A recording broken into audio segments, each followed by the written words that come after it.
Good morning friends. आपका स्वागत है हमारे YouTube channel learning point with Abhishek में। फ्रेंड्स, अब ऑफलाइन क्लासेस बंद हो चुकी हैं, तो आप अपने सभी फ्रेंड्स को ये डिक्टेशन शेयर करिए ताकि सभी लोग आसानी से प्रैक्टिस कर सकें। अगर आप चैनल पर पहली बार आए हैं तो चैनल को सब्सक्राइब कर लीजिए और बेल आइकन प्रेस कीजिए ताकि आपको डेली डिक्टेशन मिल सके। 100 शब्द प्रतिदिन डिक्टेशन स्टार्ट। पिछले करीब साल भर से लद्दाख क्षेत्र में भारत और चीन के बीच जैसी खींचतान चल रही है वह जग जाहिर है। इस बीच चीन ने जैसी हरकतें की हैं वह भी छिपी नहीं हैं। जब भी भारत ने सख्त रुख अख्तियार किया और विश्व जनमत इससे सहमत होता दिखा, तब चीन ने दिखावे के लिए अपने कदम पीछे हटाने की बात की।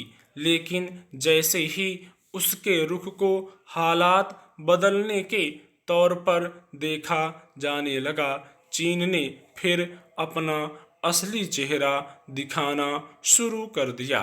उदाहरण के तौर पर हाल ही में यह खबर आई थी कि चीन ने पूर्वी लद्दाख के विवादित क्षेत्र से अपने सैनिकों को वापस बुलाना शुरू कर दिया है। लेकिन अब एक बार फिर उसने जिस तरह की अकड़ दिखाई है उससे यह साफ है कि उस पर फिलहाल भरोसा करना मुश्किल है।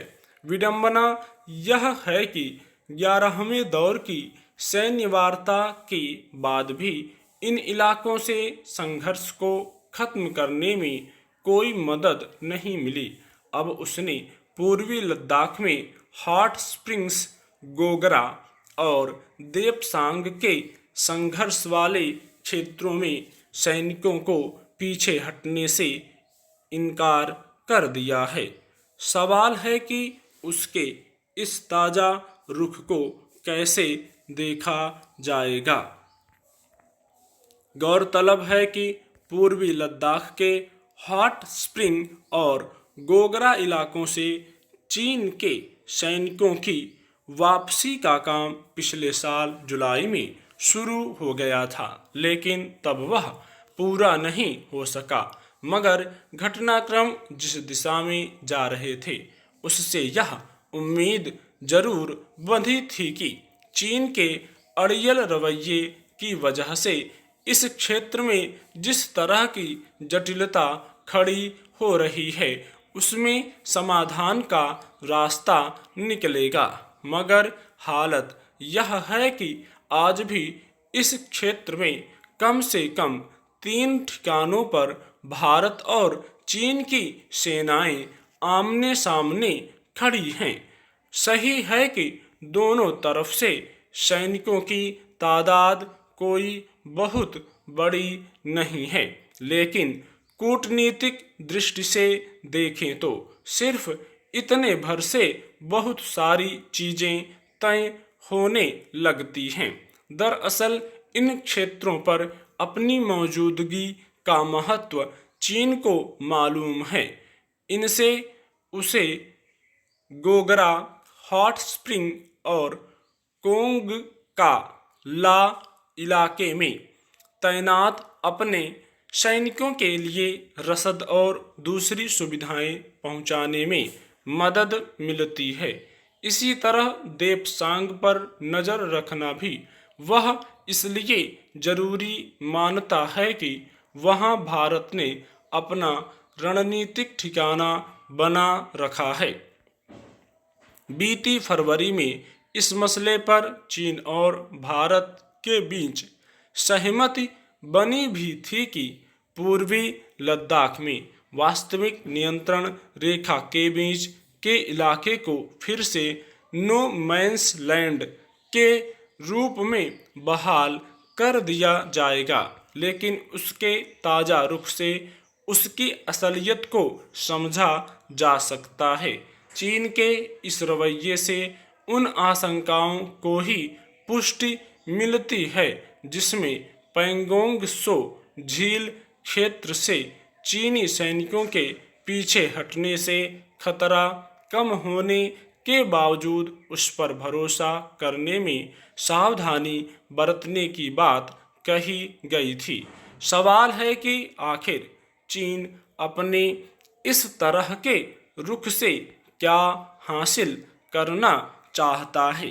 हालांकि ऐसे तमाम मौके सामने आते रहे हैं जब यही साबित हुआ कि उस पर पूरी तरह भरोसा करना जोखिम का काम है।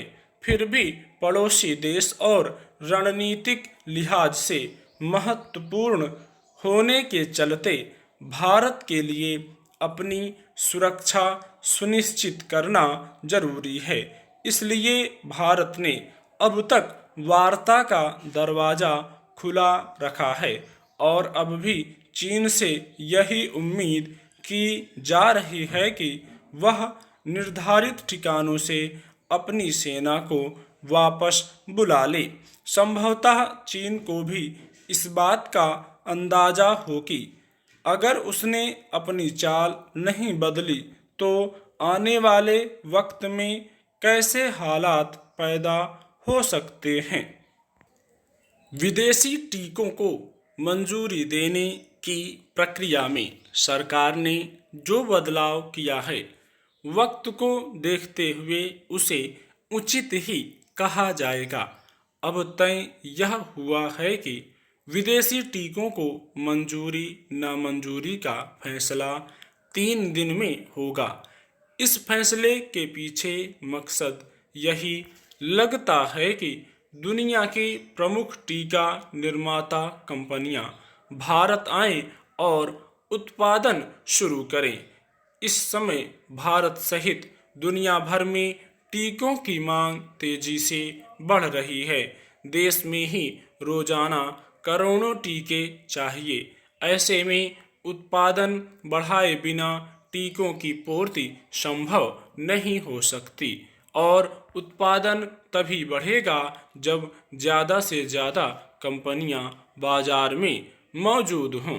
सिर्फ 1-2 कंपनियों के सहारे यह काम संभव नहीं है। दुनिया की कई बड़ी कंपनियों ने कोरोना टीके बना लिए हैं और उन्हें अमेरिका, यूरोपीय संघ के देशों सहित कई देशों ने अपने यहाँ आपात इस्तेमाल की मंजूरी भी दे दी है। हाल में भारत ने रूस में बने टीके स्पुतनिक को मंजूरी दी थी। कई और कंपनियों के टीके भी भारत आने की तैयारी में हैं। किसी भी देश में विदेशी टीके और उसके परीक्षण को मंजूरी देने की प्रक्रिया काफ़ी लंबी और जटिल होती है। इसके बाद ही वह उस देश में टीके का परीक्षण किया जा सकता है। सरकार ने जो नियम बनाए हैं उनके तहत अब कोई भी विदेशी टीका निर्माता कंपनी अपनी भारतीय इकाई या एजेंट के जरिए सीधे केंद्रीय औषध मानक नियंत्रण संगठन के समक्ष अर्जी लगा सकेगी। इस पर 3 दिन में हाँ या ना का फैसला हो जाएगा। अगर मंजूरी मिल गई तो उस कंपनी को प्रमाण पत्र और आयात लाइसेंस भी तत्काल दे दिए जाएंगे।